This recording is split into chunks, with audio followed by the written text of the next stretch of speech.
Welcome to Srimahi channel. Srimahi சேனலில் இன்றைக்கி பழைய சாதம் மீது இருந்ததுனால அதை வடாமல் போடலான்னு இருக்கோம். பழைய சாதத்தை ஒரு பாத்திரத்தில் நல்லா புழிஞ்சு எடுத்து வச்சாச்சு. கொஞ்சம் பெருங்காயத்தூளும் கொஞ்சம் ஜீரகமும் அதோட கலந்துக்கு எடுத்து வச்சுருக்கேன். காரத்துக்கு பச்சை மிளகா எடுத்து வச்சுருக்கேன். பச்சை மிளகா ஜாரில் போட்டு ஒரு 2 சுற்றி கொஞ்சம் அரைஞ்சின்னு அதோட புழிஞ்சு வச்சுருக்க சாதத்தை சேர்த்துட்டு அரைச்சிட்டேன்.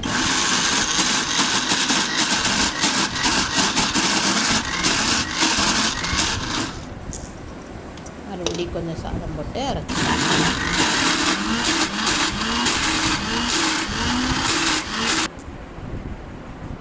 நல்லா அரைஞ்சிடுச்சு.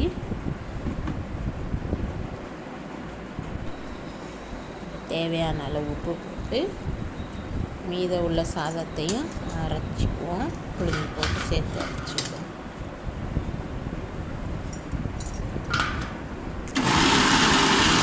ஒரு பாத்திரத்தில் இப்போ மாற்றி வச்சாச்சு.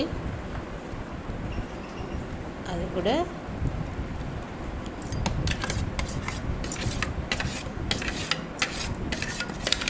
பாத்திரத்தில் மாற்றிட்டு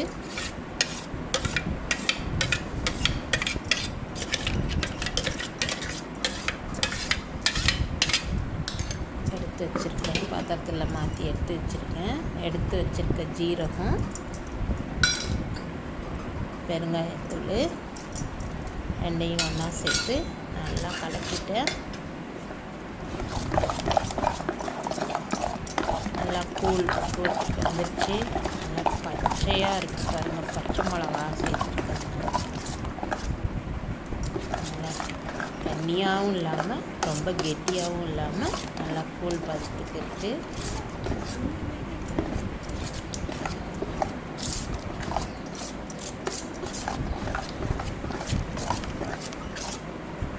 நல்லா கலக்கியாச்சு.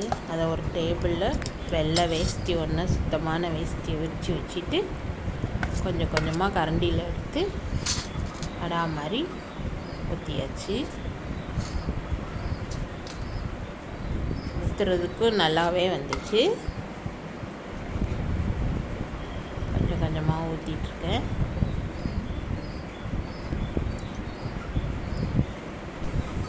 நல்லா ஊற்றி முடிச்சாச்சு. இப்போ நல்லா வெயில் அடிக்க ஆரம்பிச்சிருக்கு. வெயிலில் நல்லா காஞ்சிச்சு பாருங்கள். காலையில் போட்டது ஈவினிங்குள்ளே நல்லாவே காஞ்சிச்சு.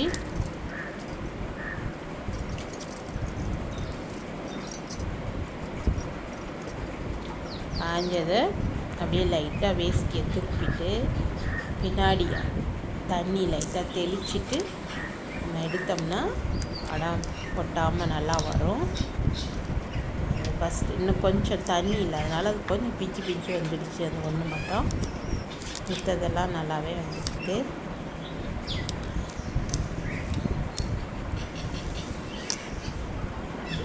ஒன்று ஒன்றா வடாத்தை எடுத்து வேஸ்டியிலேருந்து எடுத்துட்டு ஒரு தாம்பாளத்தில் வச்சு புரட்டி திருப்பி எந்த பக்கமாக திருப்பி வெயிலில் வச்சுக்கணும்.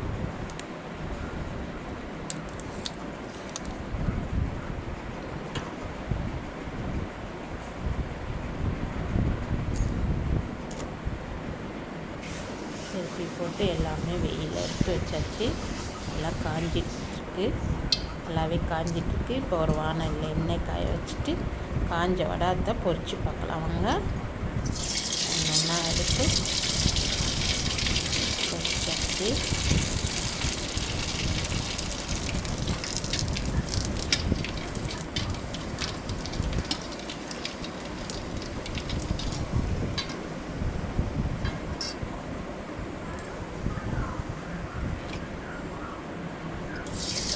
நல்லா பொரிஞ்சு வந்துடுச்சு.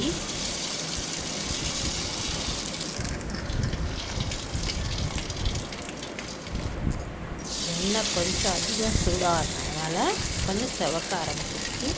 ஃப்ளேமை கொஞ்சம் குறைச்சிட்டு ஒன்று ஒன்றா இப்போ பொரிச்சிட்ருக்கேன்.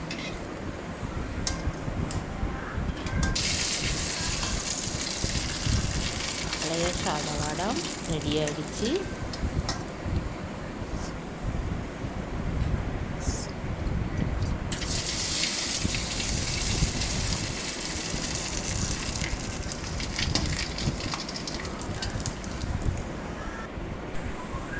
ரெடி ஆயிடுச்சு.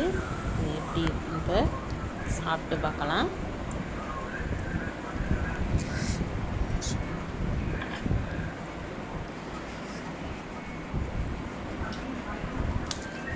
எடுத்து நல்லா பிடிச்சிட்டு கொஞ்சம் சாப்பிட்டு பார்த்தேன். நல்லா உப்பு உரப்பாக நல்லாவே இருந்தது, சூப்பராக இருந்தது. இந்த ரெசிபி பிடிச்சிருந்தா லைக் பண்ணுங்கள், மறந்துடாமல் நம்ம சேனலை சப்ஸ்கிரைப் பண்ணுங்கள். தேங்க்யூ.